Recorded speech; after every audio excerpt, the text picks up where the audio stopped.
My name is Brian Howard. I'm standing outside the Tower Hill School here in Randolph, currently used by the Commonwealth of Massachusetts as a municipal police training facility. Today, the town of Randolph is conducting a very important public health and public safety training exercise. It is very important to note that this is a drill. This is not a real-life emergency. The situations that are described here today are for educational purposes only. This program is an opportunity to show the community a behind-the-scenes look at emergency preparedness here in Randolph. Let's take a look inside. Would have called us once they had laboratory confirmation, or even if they had laboratories that looked like this program. Joining me now, I have James Mannion, the Regional 2 Manager for MEMA. First off, welcome to the town of Randolph. It's excellent to have you here today. Great, thanks very much. Good to be here. We're running this event today to try and educate the folks at home about emergency management, about how the town tries to prepare for any situation that may occur. Explain to the folks at home the role of MEMA within state government and how it reaches out to the local communities. I think the most important thing we do is during large-scale events, we reach out to other state agencies that have resources that might help out a community. So usually we stand up our regional operations center, which is down in Bridgewater, and headquarters will set up their operations center in Framingham. And usually at the regional office, we take the requests from communities, whether there's a large snowstorm and they need plows, or whether there's a large power outage in town and they need a generator for their police station or a fire station if the power goes out, or maybe there's a pumping station to pump the sewage out, or a water station to pump water to homes. We talk to other state agencies and see what resources they have to support communities in their times of greatest need. Now, today's event was sponsored by a MEMA grant. You had talked about in your comments where some communities, Randolph has done a good job as far as having a lot of the technology. A lot of communities use the money to upgrade the technology.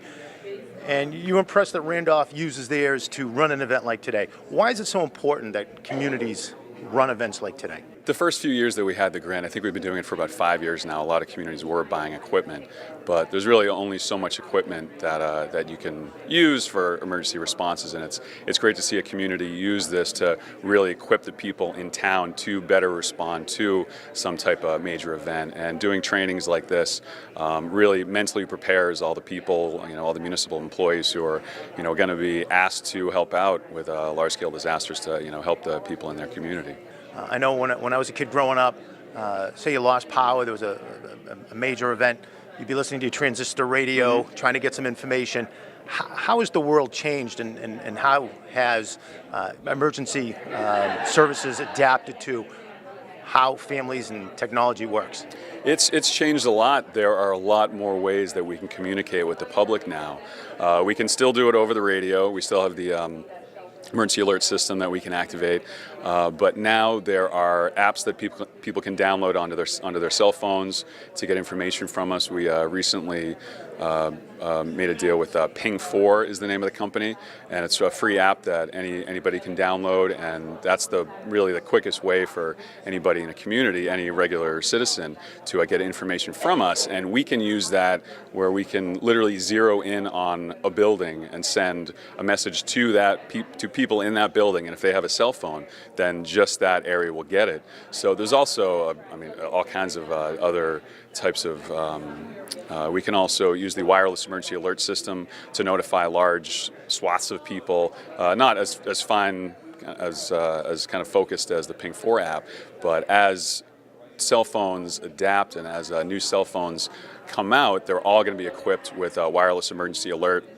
portion, where if we send any information out, anybody within the area will get an emergency message on their phone, and that's really just through cell phone towers. They hit people in certain places. There's also a lot of reverse 911 is sort of what we call it for people who have home phones.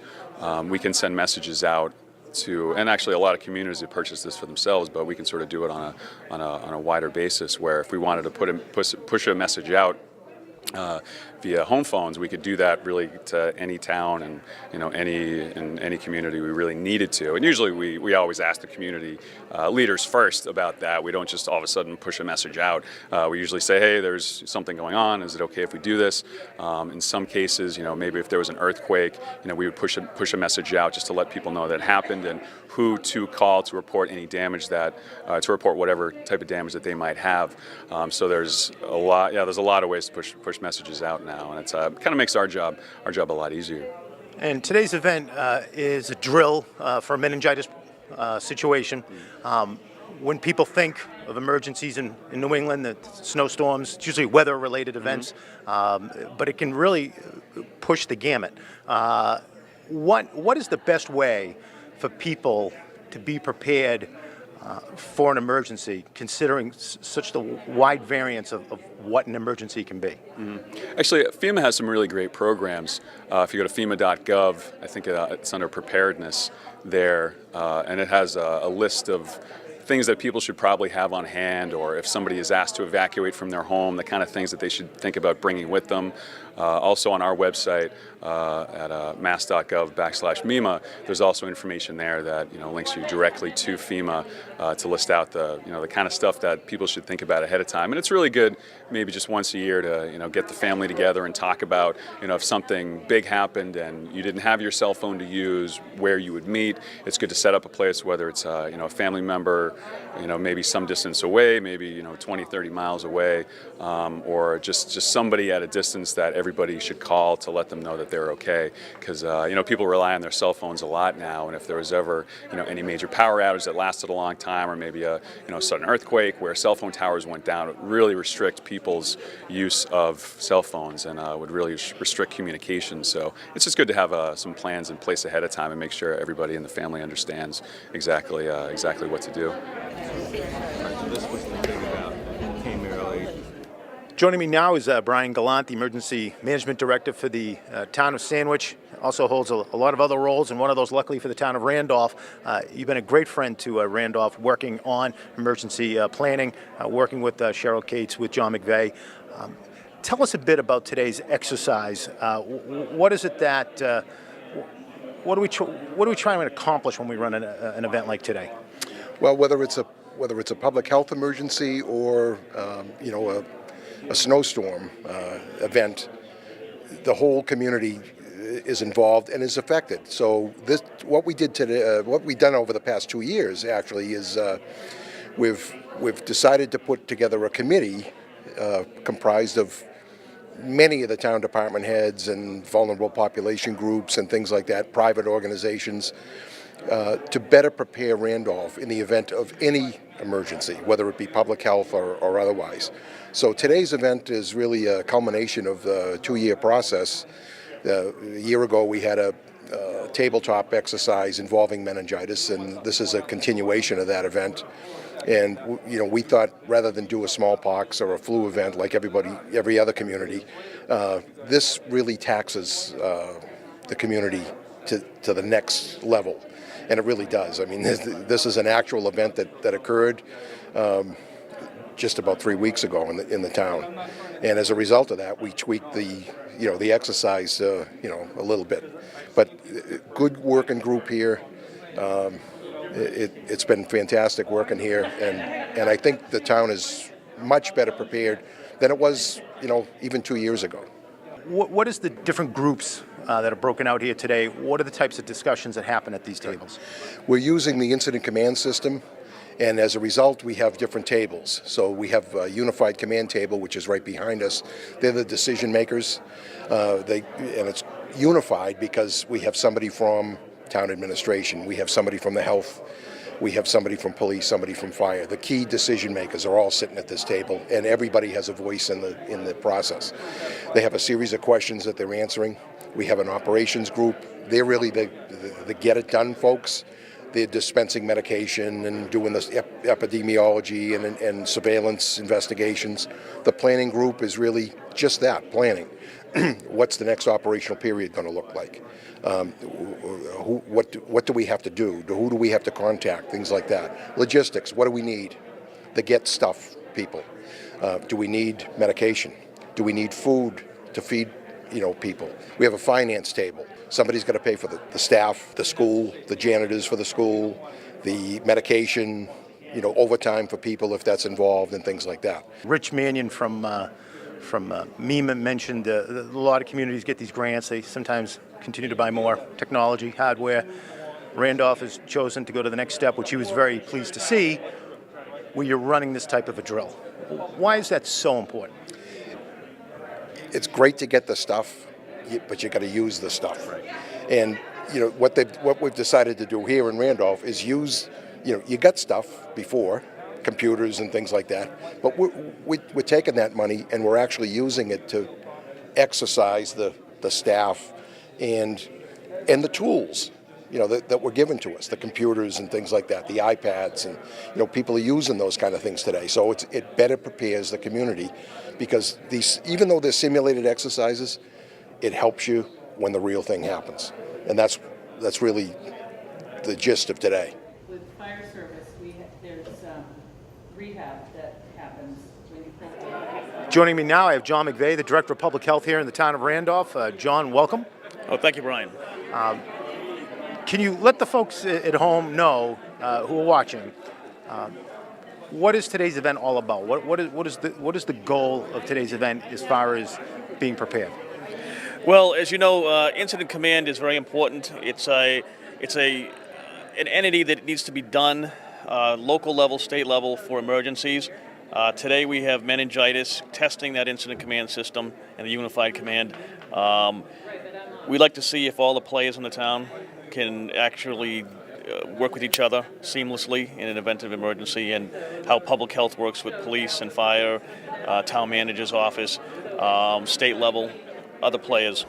That's what the main goal is. What are some of the state agencies that are here today? Obviously, we have the Office of the Medical Examiner, we've got Department of Public Health, Massachusetts Emergency Management Agency, MEMA.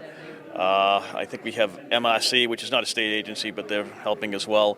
Those are the main state agencies that we have here today. How does today's event, in your eyes, how do you deem it as a success? What is the next step? How do we continue to move forward in this area? Well, this is a test of the ICS system, and at the end of the exercise, we'll have a hot wash, and we'll go over issues that were done during the exercise and determine if we actually made progress and people agreed and cooperation was done or made. It's basically a testing of the ICS system through a realistic type of exercise, such as meningitis. And if people want to know more about emergency management, more about public health, what is the best way for people to stay involved, get information, stay notified? Well, I mean, our website has information on emergency management, the town's website. The state website obviously has it as well at DPH, Department of Public Health. FEMA is a really good source if you want to know about emergency management and incident command system. They have a huge or a large amount of information on that, and you can actually get certified in different areas as a citizen in different incident command roles. Mouth-to-mouth, intubation, things like that. So that not only is that hospital personnel, but maybe. Joining me now, the police chief here in the town of Randolph, William Pace. Good morning, Chief. Morning, Brian. How are you today? I'm doing excellent. Today's event, a very important drill here in the town of Randolph to get everybody on the same page should there ever be an emergency. Tell us a bit about today's event and why it's so important. Well, planning is an important part of police work anyway, and we do that constantly on a constant basis. But I think today's exercise is good because we puts all these people in the room. In a mass incident that could occur, we have access today to everybody that we would need to have contact with during an emergency. This really is an impressive group. You have folks from state agencies, local agencies, local community groups coming together to all better educate each other. That's correct. And, this is a medical scenario today, but it could be any other type of scenario also, and we would call on the expertise of these same people. Moving forward, what do you think is the next steps for emergency planning in the town? Well, certainly more exercises like this. This is, I believe, a grant through the Department of Public Health, and better coordination of services. I think that's very important. And for Randolph residents who are watching here today, what can we hope that they take from today's event? Well, I hope they take their police, fire department, their town government is working for them. We do have contingency planning in case of an actual emergency, and that they'll be well cared for. Friends around the town and something. Joining me here now is our public health nurse in the town of Randolph, Cheryl Cates. Cheryl, good morning. How are you? Good morning, Brian. How are you doing? I'm glad to see you today. I am happy to be here. I've always been greatly impressed with the work that you do and the Board of Health in putting together these types of exercises. This is the second, but I know so much went into planning this. First off, can you let the folks at home know what today's event is all about? So the event today is about planning for emergencies, but in particular for vulnerable populations, so people who would need something more than the general population. And if we needed to open an emergency dispensing area that people would get medicine, we would have plans in place so that we could make sure that everybody in the community is notified and also can get the medicine they need in the emergency. And when you mention vulnerable populations, what group are we speaking about here today? So vulnerable populations are it's kind of a catchword, Yep. but we think about the elderly, we think about people with disabilities, we think about children and babies, we think about pregnant women, we think about people who speak a different language than English, and anybody else who kind of falls into the bucket of not really fitting where they can just figure it out themselves and be safe. And so you might think of people who are homeless or people who are in transition. They just moved to the community, so they may be somebody who needs to be looked at. Now, an event like being discussed here today, a meningitis outbreak, we're trying to make sure the folks at home know this is a drill, so when they hear about how many people are at Milton Hospital, how many people are at, this is a drill, this is an exercise, this is an opportunity to try things out, but it's educational in nature. Right. Today's exercise is really about learning what we already do well, but also learning from the people in the room, the experts who work with the population every day. What are the things that we need to improve? And some of the things that we've already learned so far is that we need some enhanced communication between the different entities from public health and the hospitals and the vulnerable population agencies, and that's why we're doing today, so that we can actually build those relationships. Because what it's really about, it's not really what we're exercising, so it's not about the meningitis event, which is a drill, it's an exercise, it's not the real thing. It's really about who are you going to call when you need help, and how are you going to do it in a way that keeps it organized and as not as chaotic as it could be if you really didn't have a plan. Why have we, and we were speaking to Rich Mannion from MEMA, you're starting to see a lot more public health emergency management groups working together. He said he wishes more were doing it like Randolph. Why is that so important to you? I think for me, it's so important because at the end of the day, people are working in the community and there's emergencies that happen every single day. And so if we can do proactive planning, we can prevent things that would just make the disaster greater. And so if I can really work with people so they understand their roles ahead of time, then the things that you can't control in the emergency, then it alleviates some of the things that you can manage ahead of time. So it's really important to think ahead and to really to be that proactive entity. And I have experience from both sides of it, and it's much better. It's always chaotic in an emergency, that's a given, but it's less chaotic when you have a plan that you probably don't even look at during a real emergency, but you already know if you've practiced it, you know the players, you know who the people are that you want to have by your side, making things get back to normal. For people at home who may want to get involved, there's an opportunity through the Medical Reserve Corps how would people get involved? And tell them a little bit more about the Medical Reserve Corps. I think for me, the Medical Reserve Corps is near and dear to my heart because I actually was part of the first Medical Reserve Corps in Massachusetts in 2003 on the Cape. And what I have found over the years being involved with Medical Reserve Corps, it's the greatest opportunity because you get to decide if you're going to respond.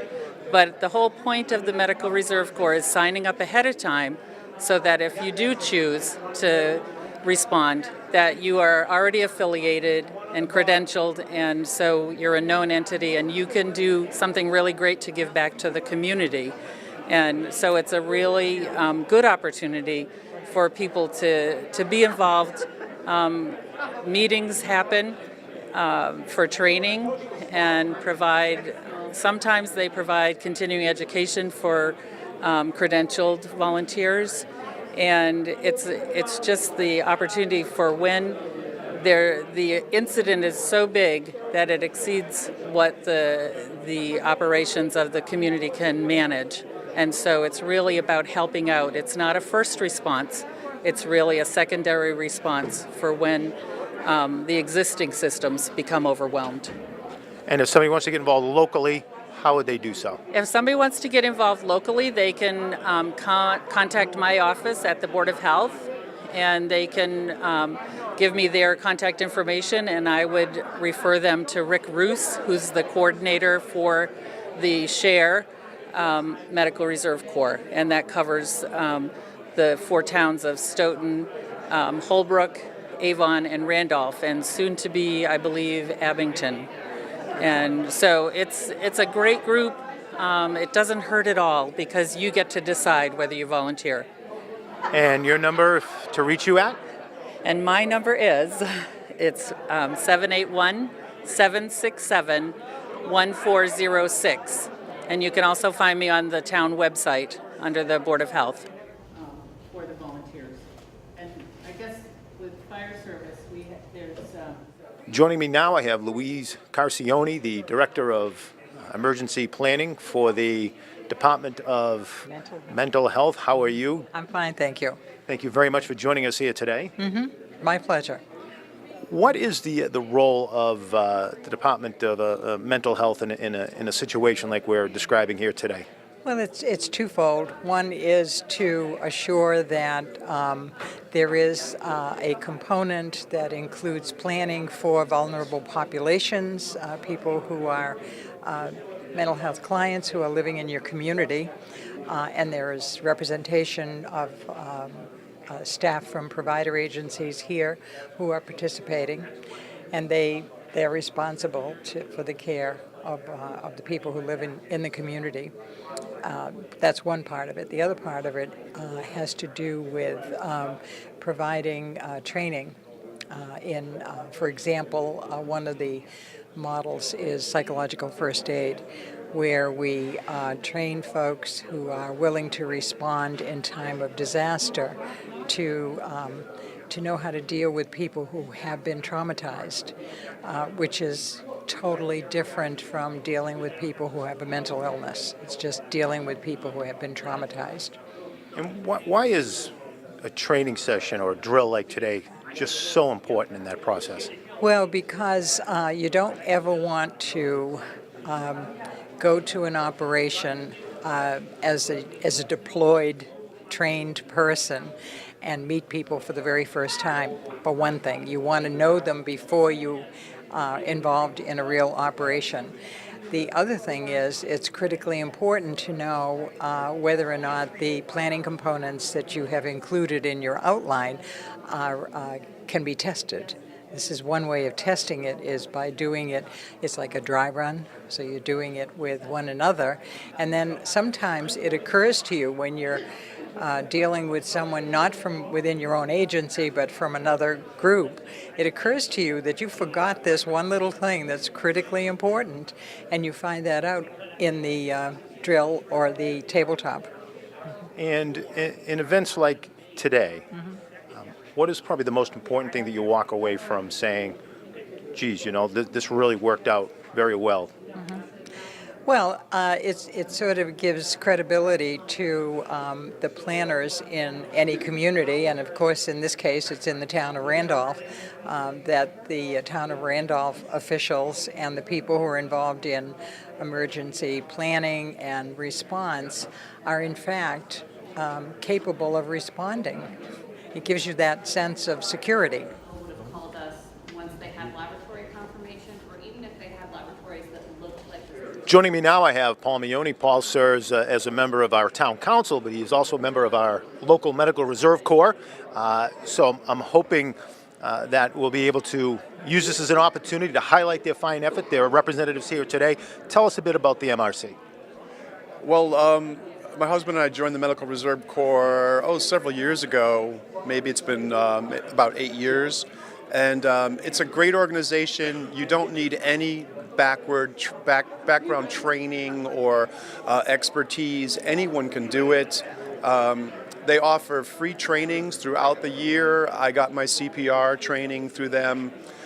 We got shelter training, which was really quite beneficial because I went through the shelter training. And then the year after that, which I believe was 3 years ago, we had the major flooding in Randolph. And I was called up to help run the shelter at the senior center. So, I had the fresh information and was able to practice what I had learned the year earlier. And that was really an exciting thing for me because I knew nothing about that, prior to that experience. As a community leader and as a resident, to see local and state leaders come together here today to run this type of exercise to benefit the town, what are your thoughts? Oh, I was just so proud, just of our community and of our staff, Dave Murphy, Cheryl Cates, Brian Howard, others, Chief of Police, Chief of Fire, to be able to coordinate this effort, not just on behalf of Randolph, but certainly all these individuals who came here from other communities. They're going to go back to their communities and they're going to be talking about this. And so I think for Randolph to be at the forefront of an activity like this, for other people to look at us as a role model. Who could ask for anything more than that? But it's not like smallpox where we have to get it done. Joining me now, I have the fire chief here in the town of Randolph, Richard Dunneman. How are you today, Rich? Doing great, Brian. How are you doing? Doing excellent. Today's event, a training session here, a very important one. Tell us a bit about it. Sure. This is a functional exercise dealing with a fictitious outbreak of meningitis in the town of Randolph. And we're going to reiterate that a few times during today's production because as I hear some of the events and the names of locations in town, people at home want to make it very clear this is a training session, this is not real. One of the things we're hearing a lot about today is incident command. Break that down to the folks at home that are watching. Sure, Brian. Incident command is a management tool mostly used by the fire department. It's starting to grow. It's actually a mandated system by the federal government, which gets us actually grants and other monies. But it's most likely used by the fire department. It has to do with breaking it into different areas of a plan, where you have a planning area, a logistics area, an operations area, a finance area, and you have the actual incident commander who oversees the whole operation. And it's just a management tool to actually make the system run smoother and more efficiently. You're at the table, which is incident command? I'm at the incident command table along with the representative from the police department, Commissioner Sullivan, as well as the representative from the Board of Health, John McVeigh. And we have the final say on any decisions made by the groups underneath us. Now, the NIMS training the town has over the last number of years really gotten very involved in NIMS training. Can you speak a bit about that? Sure. The NIMS training is like what I already spoke about, is the ICS, and within the town we're all trained to a certain level so that we can all interact with each other during different events. And it could be the event, July 3rd, we use the NIMS to actually organize the whole event. It doesn't have to be an emergency event. We can use it for anything that we deem it necessary for. And I know one of the keys to that in one of the sessions I had attended is you forget that different organizations have different terms that have different meanings, and this is something where it's standard across the board. Right, common terminology is definitely a huge part of the NIMS process, so that one facet isn't using terminology, as you spoke of, that the other doesn't understand. It has to be common, and that's part of the NIMS training. And what is the next step in this process as the town continues to advance training for any situation that may occur? I think next year we're going to actually blow this out into an actually operational functional exercise where we actually have people moving through an emergency dispensing site. Again, it's fictitious, and they'll be moving through, and we'll have to deal with situations that arise during that time. Is there support in place for volunteers? And at this point, the medical reserve. Joining me now, I have the town manager in the town of Randolph, David Murphy. David, tell us about today's event, why it's so important. Well, in government, we take it for granted, but the public entrusts us with their safety and welfare, and we take that responsibility very seriously. So it's important that we, on a regular basis, exercise and communicate not just as a town organization, but with the regional hospitals, the DPH, and many other state agencies that in the event of a real emergency, we'd have to be working very closely with. So as a measure of our ability to test our response capabilities, it's important that we annually go through an exercise so that we're all working together in following the Incident Command System program. How did this all happen? What were the keys to making this event come together? We've received a lot of help, but I think it's important that our public health nurse, Cheryl Cates, gets the direct credit for organizing all of this. The amount of agencies, hospitals, town personnel, etc. that are here is very impressive. Some of the folks from the regional planning agencies and from the state have pulled me aside and complimented the town for the turnout we have here today.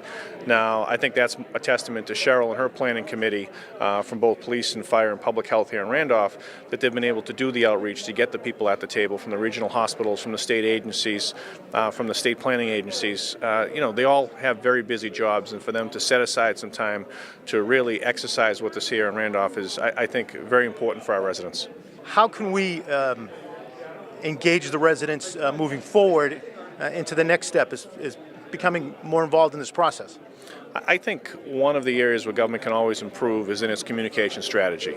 And one of the crucial times for communication strategy is during a time of emergency or crisis. So one of the areas that's very well tested during an exercise like this is how are we communicating with the public?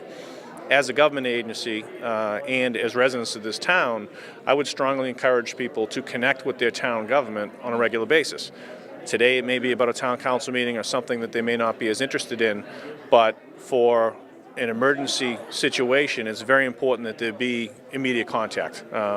Fortunately, we've never had to have a situation like that, but in the event that we do, it should be very important for people across the community to tune in and be aware of what's going on with their local government. And what do you see as the next steps in this process as we move forward? Well, we'll do an after-action report. We'll figure out what we did well and what we need to do better. We'll address those areas, and next year we'll likely take it to the next level, where we went from a tabletop last year to an actual full functional exercise this year, to maybe we're actually doing an event, a practice event next year too. So we want to keep testing our capabilities, continue to improve, and hope we never have to use it. I hope you enjoyed an inside look at emergency preparedness here in the town of Randolph. For further information about the Emergency Reserve Corps or to contact the town on any questions involving public health, call us at 781-961-0900 or visit the town's website, www.townofrandolph.com. Brian Howard from Randolph Community Television, thank you for tuning in.